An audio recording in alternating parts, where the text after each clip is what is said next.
Hello, you're watching News Mongolia and MNB World. I'm your host, Ayundil Robasenko. Our top stories. By-election repolling will be held on Saturday. Mongolia and Canada to celebrate the 50th anniversary of diplomatic relations in 2023. Mongolian passport holders can now travel to Peru visa-free. For other news, stay tuned.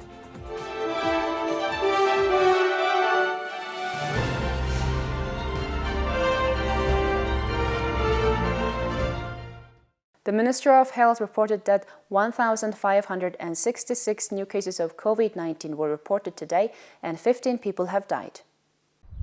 The Ministry of Health today, on October 12, has reported that 1,566 new COVID-19 cases were detected in the past 24 hours after tests were carried out at PCR laboratories across the country. And 6,709 patients who were being treated recovered within the past 24 hours.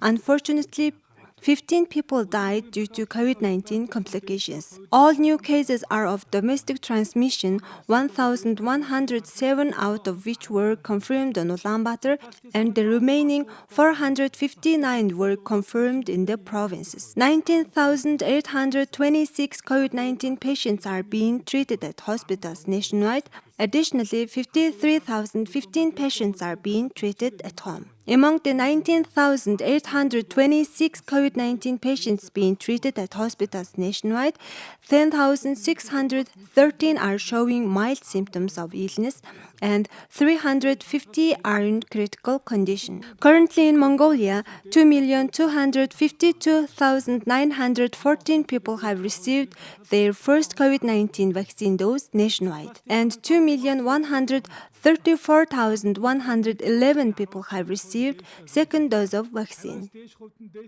On Monday, a parliamentary by-election was held in electoral districts number 18 in Hinti province and number 28 in Ulaanbaatar's Sangin district. Voter turnouts in both the electoral districts were less than 50% of the total number of voters. Details from the following report. On Monday, a parliamentary by-election was held in electoral districts number 18 in Hinti province and number 28 in Ulaanbaatar Sangin district. Voter turnouts in both the electoral districts were less than 50% of the total number of voters. In accordance with the election legislation, the General Election Commission has decided to schedule repolling for this Saturday, October 16th. Out of the 148 horos of 2 electoral districts, voter turnout reached 50% in only 17 horos, 1 in Sangin district, 1 and 16 in Hinti province. Repolling will be organized in the 131 horos with low voter turnout. On Monday night, the preliminary results of the by-election were broadcast live. The votes counted by voting machines were immediately double-checked by hand counting in all horos, with no miscounting recorded. The budget for the by-election was 2.2 billion MNT, with 1.8 billion MNT budget for General Election Commission activities and the remaining 400 million for other expenses. The repolling will be held within the allocated by-election budget. Votes received through repolling this Saturday will be added to the current ballot count to involve those who did not cast their votes in the first round of polling. Repolling will only take place once, and there is no required percentage of participation.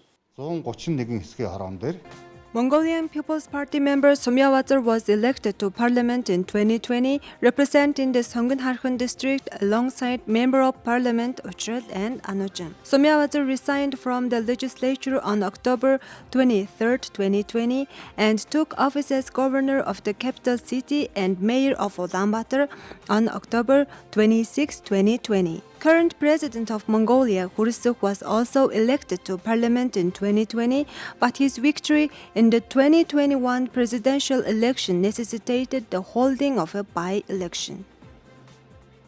Deputy Minister of Foreign Affairs Mukhchung met with the Ambassador of Canada to Mongolia, Catherine Ivkov, on October 8th. During their meeting, they discussed the celebration of the 50th anniversary of the establishment of diplomatic relations between the two countries, which will take place in 2023, including preparations and events to be organized. Ambassador Ivkov also presented some cooperation initiatives proposed by the Canadian government.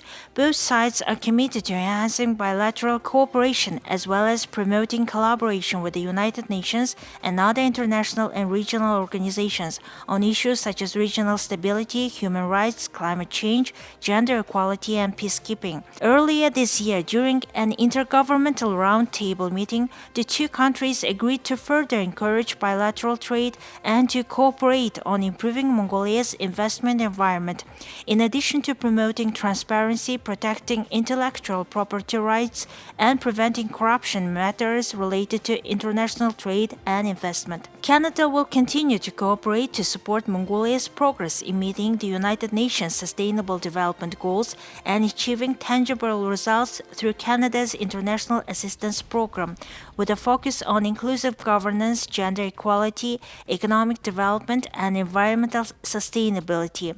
Mongolia has invited a Canadian government delegation to attend a 10th roundtable meeting to be held in Ulaanbaatar in 2023. Thank you for staying tuned with us. Now let's look at Mongolia's current affairs. An agreement between Mongolia and the Republic of Peru on the exemption of ordinary passport holders from tourist visa requirements signed on May 26 of this year entered into force on October 1st. According to the agreement, the holders of ordinary passports valid for both countries will be able to enter, travel, transit, and exit the territory of the other country for tourism purposes without a visa for a period not exceeding 90 days within 180 days of the date of first entry. Mongolian passport holders are now able to travel to 25 countries without requiring a visa, including 7 Latin American countries.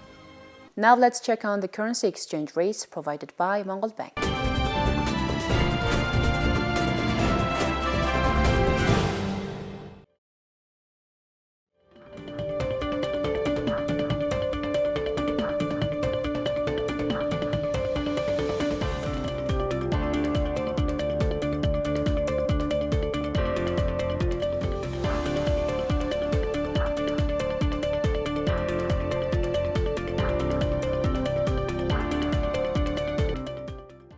Now let's look at weather forecast for major cities around the world.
Well, that's it for today. Thank you for staying tuned with us on News Mongolia. See you tomorrow with more stories and updates. Have a great evening. Goodbye.